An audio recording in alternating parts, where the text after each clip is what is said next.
change a Baratet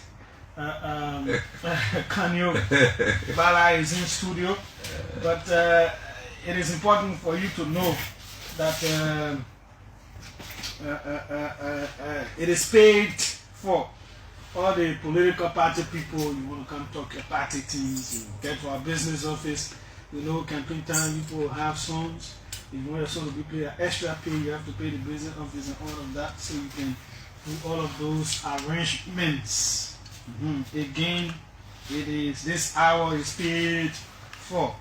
So we encourage you, representatives candidates, senatorial, presidential, party people. You want to come promote your party? That's it. When we call you for debate or panel discussion like we may do next with all the spokespersons, that one a different case. You go to court, but we get coming alone, you post something like that. So that is that. Okano, welcome.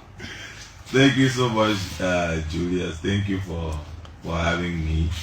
You have me giggling and laughing at this whole pay for thing. Oh yeah, it's emphasize. Because but it hit me in the face as well. Yeah. That's why I'm laughing. But yes, I guess it's the time and it is the season. So yes, we must all indulge. But it's a good thing to be here and to be on your very well listened to platform and to be able to talk about things that can move our country forward. Sure. We go straight into it. What is President Weah's campaign schedule? Earlier today, and I think he's still walking around. He was in District 8. He's supposed to go to District 7. What is the schedule like? First of all, have you submitted his schedule to NEC? Thank you very much, Julius. Before I move into addressing that question, I just want to point out a few things. I took some time to listen to your program prior to coming on the platform, and I listened to the senior brother. I don't even refer to him as a religious leader. I think he's a senior brother, and he said quite a few things about respect for religion. I know that President Weah is very tolerant when it comes to religion, whether it is Islam or Christianity or other religions. He's been somebody who symbolizes unity and peace. And he will in no way, the President, His Excellency Dr. George Manneh Weah, will in no way, intentionally or knowingly, participate in the desecration of any religion. I'd just like to make that very clear. It is the position of this campaign and the position of the President that we will not engage and cannot engage under no condition in the desecration of any religion. I think that they're also concerned about an official apology. Yes, and I think that, look, the President is not somebody who is above an apology when the situation so dictates. But I think what is most important has been his demeanor to religion. You know, his other name is Usman. So he has a very intimate relationship with Islam. And we respect all religions. The Constitution provides so. If you read the U.S. State Department Human Rights Report, we've been very, very tolerant of religion. We're not about to change that at this point in time. So it's important to clarify to all our friends who are Muslims. Will the campaign team apologize for that? I am not the manager of the campaign team. I just know what the President believes in, what he stood for many, many years over his service to this country. You are the and yes, I'm speaking with knowledge of what the President believes in, and that he is very tolerant of religion, and he will never participate. Well, so if a group of people feel not too okay with how their mosque was treated, it's just okay to say, oh, we are sorry for this inadvertence. This is a president who traveled the length and breadth of the sub-region during the 8 days of the war, trying to unite our country, being a philanthropist, helping Liberians everywhere, Nigeria, Ghana, elsewhere. Do you think he will participate in any process that will breed discord in our country? How is that possible? So what I can say to you is that this campaign and the President will not be a party, has never been a party to the desecration of any religion. And to the extent where it is necessary to repair relationships based on interpretations, I'm very sure that this President will do so. Okay. Having said that, Have I you also submitted your schedule to Nick? yes, we have, and then one last thing before we get to that schedule. I know we got to talk about the schedule. There's something else I really wanted to pull out in these opening comments, and it's important for us to talk about it. Is this whole idea of polling? No, You know, Liberia? it's part of the discourse. Oh, you want to Yeah, okay, and then we'll have the Let's have the opportunity. schedule. So let's talk about the schedule. It's quite a detailed and elaborate schedule for the campaign. The president is in great spirits. Sunday, when we met at church, he was very charged, and even today, when you saw him marching through the rain with other officials of government. People say that is desperation. It's like he knows that it is not easy. There is pressure on him. No. The masses are turning against him. So now he himself walking all over the place under the rain and all that. Well, President Weah is one of the fittest politicians I know. He exercises regularly. He's very fit. He plays sports, volleyball, basketball. I'm not saying they say. You've seen him. Most people have seen him engaging physically. So he's in very great health. Very great health. Which is important for somebody who aims to lead. As you know, the Latin men say, mens sana in corpore sano. That it is a sound mind that exists in a sound body. That your mind has to reside in a vehicle that has the ability to power you forward. President Weah is in very, very good health. And you saw that being dramatized today when he marched through the streets of Monrovia. Very energetic, with supporters around him. Very active. And therefore we are prepared to go into this campaign. We have a very detailed campaign schedule that itemizes how we're going to crisscross this country, starting with Montserrado County. As you saw today, the president spent a lot of the time in districts 8 and 7, interacting with his people, talking to marketers, just walking through the streets. And we're going to replicate that across the country. Montserrado will go to Bombing.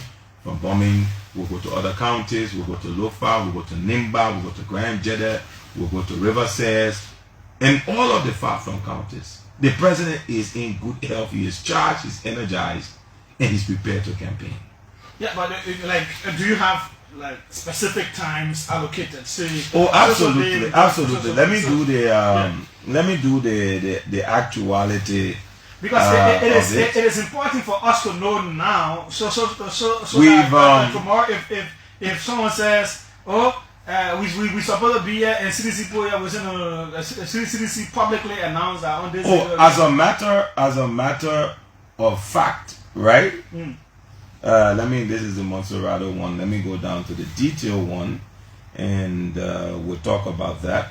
As a matter of fact, we've published this campaign schedule on social media platforms, and eventually I think what we're going to do is to publish it on the radio and everywhere else, in every form or medium, so people are aware of what we are going to be doing. So let's go through this detailed program. We've written the NEC as well, informing them about our plans for the campaign, because we are a law-abiding party. We want to ensure that we are not departing from established norms. Like you said, and this is a very brilliant point you made, Julius, that you don't want people saying, oh no, we are here and they are there. And this kind of program, this kind of info session that we're having now, will demonstrate to a lot of people that we put prior planning into what we are doing.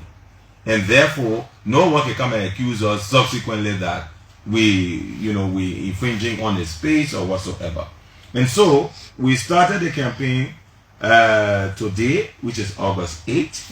The president spent that time in Montserrado County districts 7 and 8, interacting with the people from the Nancedo Market and other places even within the district. On August 9, the president will move to District 14 and 16 in Montserrado County, still continuing his interaction with his people. On August 10, he will go to Districts 9 and 10. We're still in Montserrado. As you know, Montserrado is the most populated county, and therefore there's much need for the president to interact with his people. On August 11, he will go to Districts 11 and 12. On August 12, he will be in Districts 6 and 5. On August 13, he will be in District 1 and 4. And on August 14, we have the singular honor, because I come from District 3, Montserrado County. He will be in District 2 and District 3, and we'll be there to give him a very rousing welcome to the district as he interacts with his people both in District 2 and District 3. And then from there on August 15, he will go to District 13 and 15. In August 16, he will conclude the Montserrado segment by spending time in District number 17. After District 17 on August 16, the president takes off outside of Montserrado. He goes to Bombing County, where Honorable Edwin Melvin Snow is senator, and as you know, a very strong and very energetic supporter of the president. So we spend August 17 to 18. The Edwin Snow who strongly condemned the act of casket toting. There's nothing wrong with that. He's a friend of the president, a confidant, and a supporter of the president. Doesn't detract from the fact. The president himself said that under his watch there will be no toting of caskets. I don't see any divergence of opinion. And so we go to bombing. We go to bombing on August 19 to the 20th. Rather on August 17 to 18. We'll spend that time in Bombing County interacting with the people in Bombing County, because they're so important to the president, finding out their concerns, building synergy, getting to spend time with his people. After that, we will move to Grand Cape Mount County. This is August 19 to 20. We'll be in Grand Cape Mount County. We're beating our way back now to town, and we'll spend that time in Grand Cape Mount. Again, the president will interact with people, hold meetings, and do a number of things there. Campaigning, of course. But again, the president has campaigned for almost 5 years. This is more or less fraternizing with your people. Look, the dividends of the president's leadership over 5 years in health, in education, in infrastructure. The work has done a lot of the talking. Let us continue with the schedule. Okay, so I continue. When you ask me those questions, then you take me back, and I want to start to, inform the public, educate the public about what this president has done in very limited time. And so therefore, we're in Grand Cape Mount from the 19th to the 20th. From the 21st to the 22nd, we go to Bapolu, where the president constructed a state-of-the-art hospital, the Emirates Hospital, first in kind since 1847 in Bapolu County. He goes there, he will interact with his people, and I'm sure they will be very happy to receive him and to thank him for that hospital, similar to JFK, but the only difference that is in Bapolu, caters to bombing, caters to Cape Mount, and it's there. So he'll go to Bapolu, interact with the people in Bapolu. From there, on the 23rd, we come back to Monrovia, recalibrate, have a number of meetings here, debrief, get to understand, how did it go, almost all of those things. And then on the 26th to the 29th, we head to Margibi County. We're in Margibi from the 26th to the 29th, similar endeavors, examining things that have happened in Margibi, talking to workers at Margibi, finding out what their plight is, how we can improve that, all of those things. What we say, you as a party should already be conversant with what the issues of the people are, rather than trying to still find out. Never aim to think that you know more than the people, or at any point in time that you have more knowledge than the people. Knowledge is time bound. You may know today, you may not know tomorrow. So when you get there, it is still important to engage with the people. Hear what their concerns are today. This president is a listening president. He's a pro president. So when he goes out there, he wants to listen to the people. He wants to hear what they want him to do, how they want their aspirations to be manifested in this new manifesto of the Mighty Congress for Coalition for Democratic Change, if you may. And therefore, he will speak to them and hear from them in Margibi. We'll spend the 26th to the 29th in Margibi. On the 30th to the 31st, on the 30th rather, the president will take some time out, do a number of engagements, again, recalibrate. And then on the 31st to the 4th, we head to Grand Bassa County. Grand Bassa, which is the maternal root of the president, in terms of where his mother hails from. It's a Bassa woman, the son of a Bassa man. And not that the president is an ethnicist. No, he's not a regionalist. He's not somebody who tells people support me because I come from a county or a tribe. He brings development to everyone. But this is somewhere that holds a lot of nostalgia for the president. And so we go to Grand Bassa, and we spend the 31st to the 4th in Grand Bassa, interacting with the people in Grand Bassa, all across the different districts in Grand Bassa, making time to hear what their issues are and how he can improve their issues. And then we move from Grand Bassa and spend some time back in town the 5th to the 6th, recalibrating as well, debriefing as well. And on the 7th, we officially launched the CDC National Victory Campaign in Montserrat County. Okay. We retreat to Montserrat and we officially launched the National Victory Campaign, because we're clear that we've already won. It's just a question of counting the votes. We're very clear on that. The statistics dictate this. We know this. So we come back on the 7th. We launch the campaign in Montserrat County. It's going to be a mammoth affair at the ATS Stadium here in Monrovia. I don't know whether there will be a possibility. Why not SKD? We just refurbished SKD amongst other things, and there are other regulations that we are following. So we're coming to the ATS. But again, I would be surprised if you have the chance to come to work on that day, Julius, because all of these routes here, including FM, everywhere. Please check September 7th, because if it is a non-working day, then I will not even venture. Yeah, you need to not venture. I can tell you for sure, because this place will be totally inundated and swamped. This will be even that. I don't know what happened that day, but it will be Pro Max on the 7th when we launch our campaign here at the ATS on September 7th. So after that, we launched the campaign on September 7th. Thursday. Yeah, so at least you fire along in a week, so it's not too bad. You can take Thursday, or it'll be an early weekend, Thursday and Friday, and you can spend some time doing some other very important stuff. But we will be taking over this whole community, inundating it with supporters of the Mighty Coalition for Democratic Change, those who support the president, We Are His, Bakubayes, We Are Shens, Maniations, all of these people who just believe in the vision of the president will be coming out, and they will be here, and they will be very active in that launch on that day. After we're done with that launch, we move back into strategizing on the 8th. We'll spend some political meetings, debriefing, and just taking in all of what has happened. And then the 9th to the 13th, we move to Bon County. By the time we're in Bon County, as you know, Bon County is a bastion of the Vice President, Chief Dr.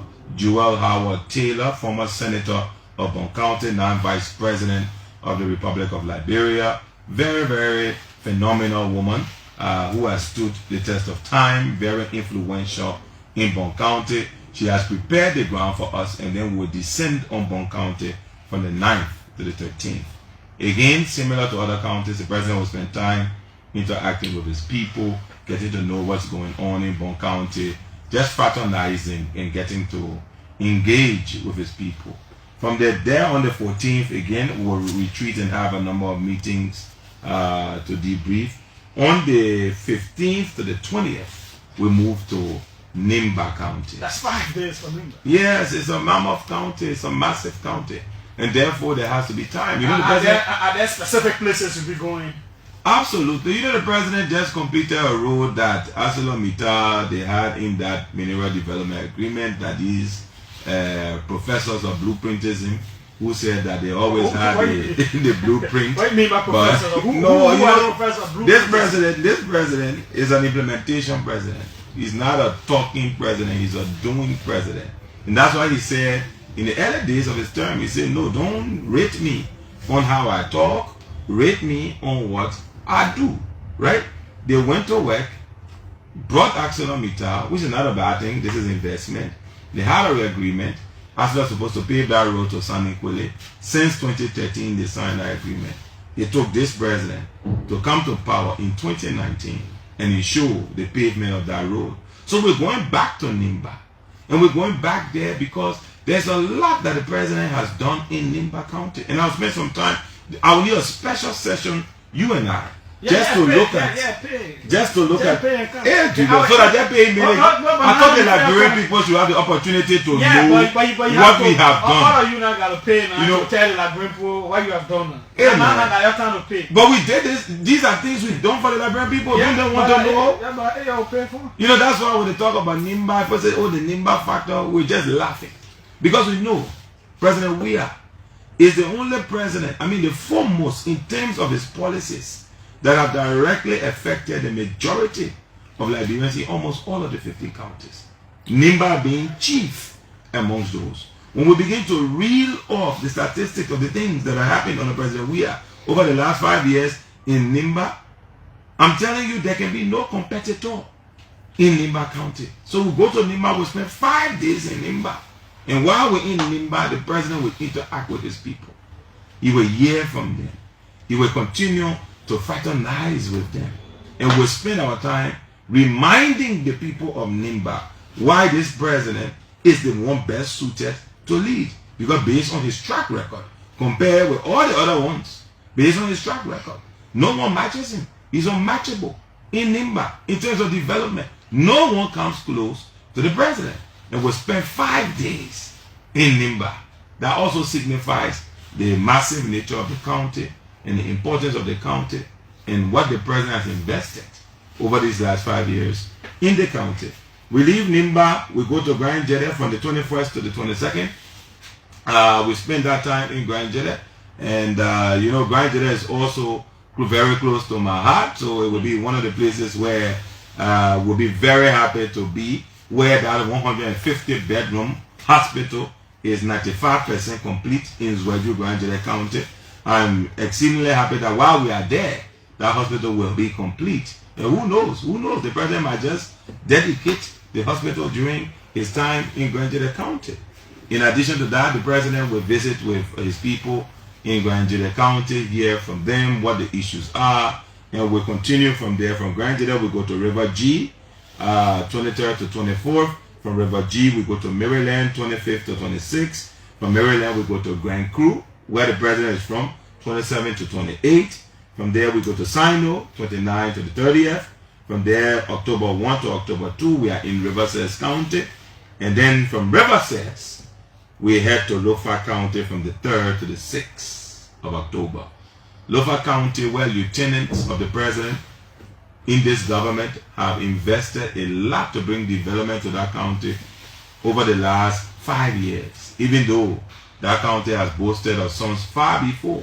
But the likes of Janga Cole, the likes of Samora Wolo Koli, the likes of Jesse Kobwe, the likes of, there's so many things that Bondo, amongst others, go to Foya, see that state-of-the-art town hall that has been constructed under the direction of Honorable Thomas Fala in Foya.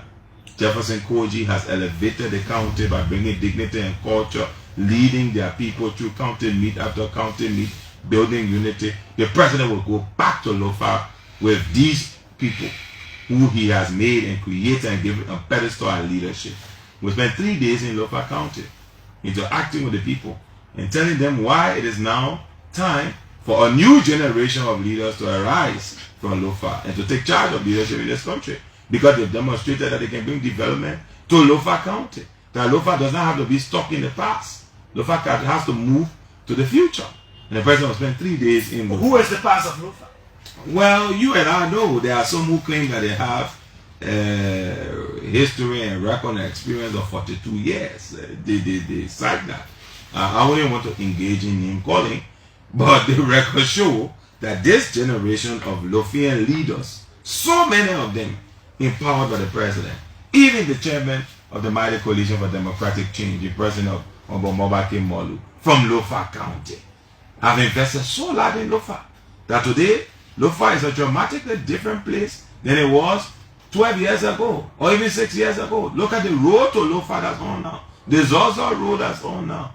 When we talk about that, they say, oh, we had a blueprint. Professors of blueprintism. Every day they got blueprint, but they can't do anything.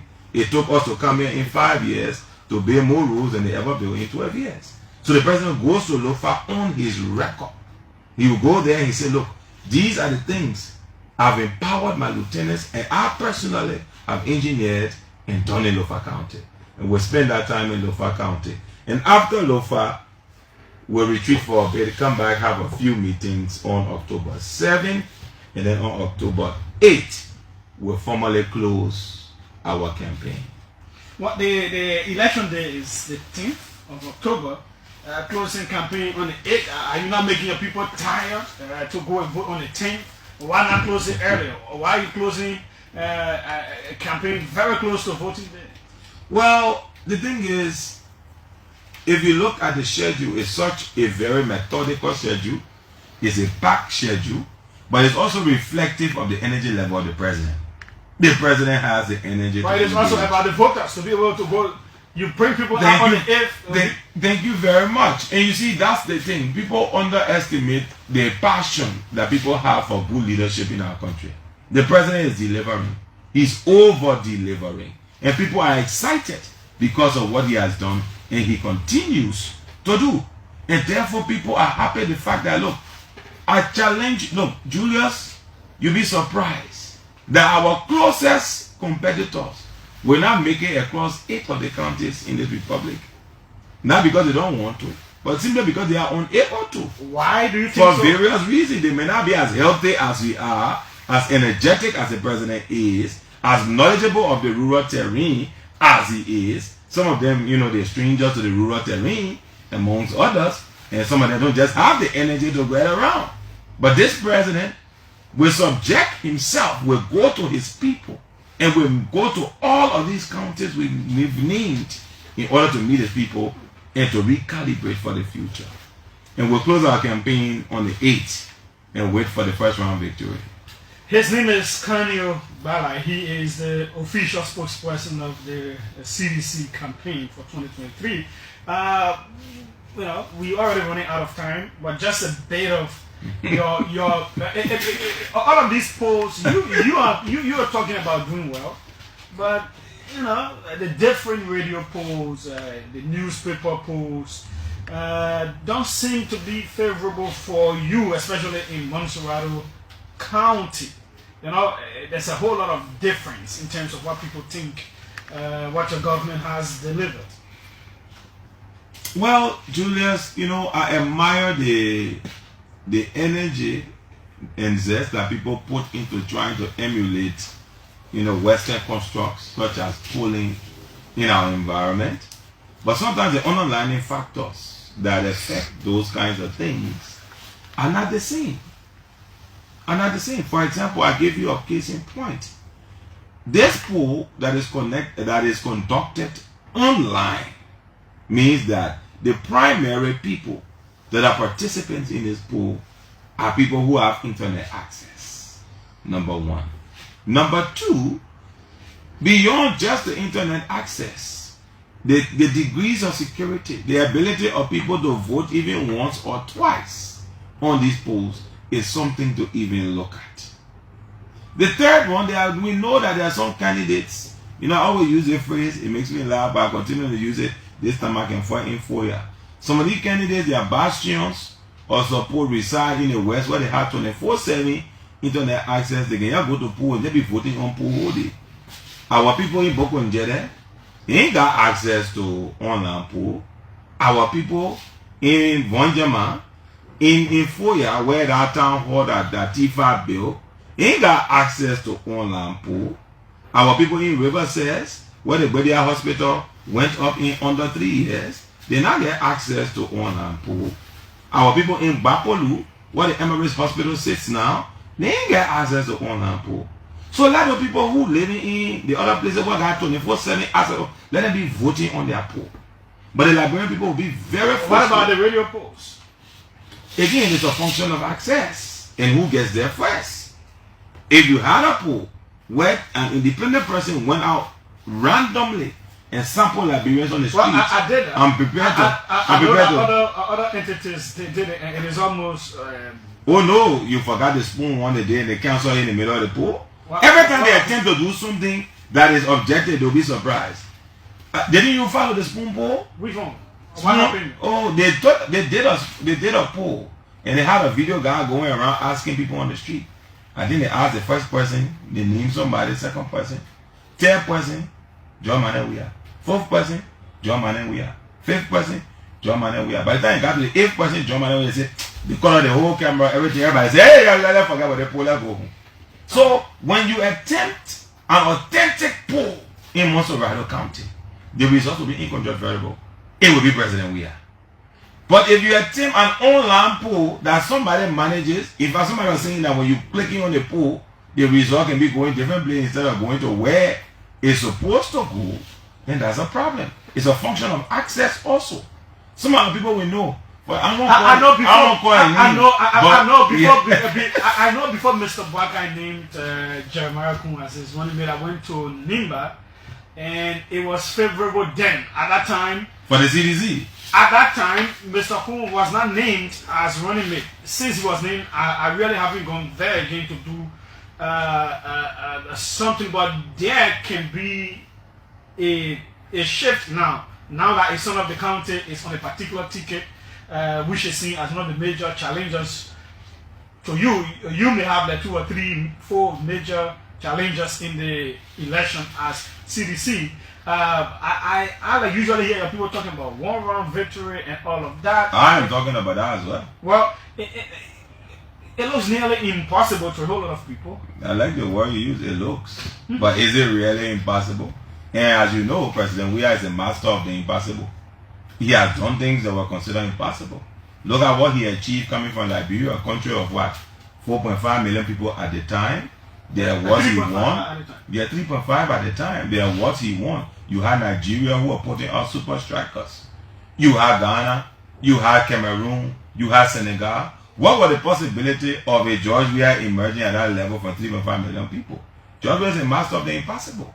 These elections will demonstrate for once that the record of the president is unmatchable. And I've said this again, people think that these elections will be on ethnic lines. They will not be on ethnic lines. They will be on the record.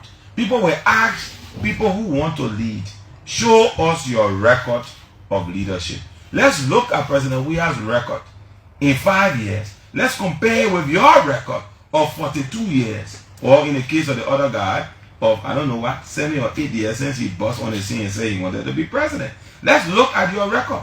What is your record in Maryland County? What is your record in Lofa County? What is your record in Liberia?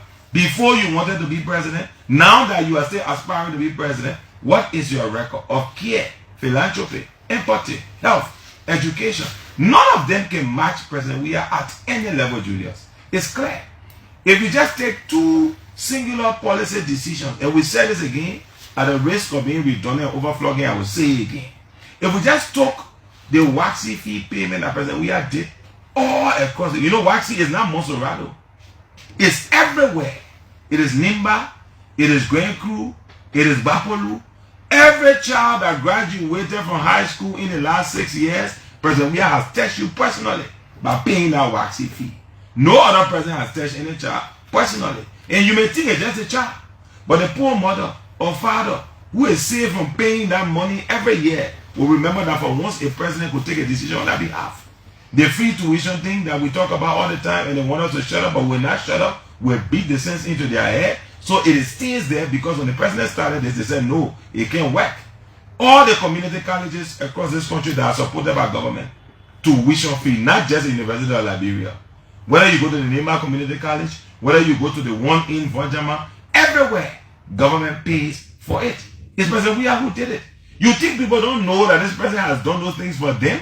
That Liberia are only waiting for you to come get in rest and a few cash? No. They are aware that his policies affect them. The mother who child now cannot be a motorcycle rider because he can go to school free. You think he will not reward President Weah? The market women across the 73 districts. 3 million per market women. Per groups of market women to improve their business when they receive it. You think they don't remember what President Weah has done? This will not be an ethnic-driven election that they want to make it to be. It can never be. Because we will tell people and we'll continue to remind people that the election will be on the record. Let them bring their record. There is also the record of corruption. There is the record of hardship in the economy. A whole lot of things not going right and lifting the lives of people out of poverty. There is the record of lack of jobs and all of that. Those records are there too. Yes, and that's why President Weah is overturning day by day, minute by minute, hour by hour, month by month, year by year. We made this country broke off. Broke. We say this without any sense of remorse. We made this country broke. A central bank undercapitalized because they wanted to put up the veneer that everything was okay here. They were borrowing for the central bank to pay salaries on time. So that central bank was depleted because they felt that when it hits, we turn over power to them, let them go suffer. That's what the president inherited. A broke central bank. We fixed that. We fixed the economy. We stabilized the economy. Took it from 3.5 in recession, moving it now to 4.5 in terms of economic growth. President Weah did that. While Ghana is there collapsing, the president is here maintaining stability. $30 million subsidy for rice in this country, keeping the price of rice where it is today. And you think the Liberian people don't know this? They know this. We're not saying there aren't challenges. Show me one country in the whole world where there are no challenges. There are challenges everywhere. But one thing we know, we have a commander-in-chief who is concerned, and every day when he wakes up is about poor people. How can I lead in such a way that it is pro-poor, and therefore poor people can benefit? Because he grew up in poverty, and he know what it is to be poor. And next time when you all make some payments, we will look at the CDC manifesto. There you go. Now we cannot go into the manifesto. So how will we get? I think they may play anything. You maybe spend time talking about the whole going around because you will not have to talk about the manifesto. Yeah, and next time you are here, no, but I'm coming back particularly on the manifesto. Sure. Because Liberians deserve to know what the president has in store for them. Sure, but you know, there should be some discussion. You're just paying the thing.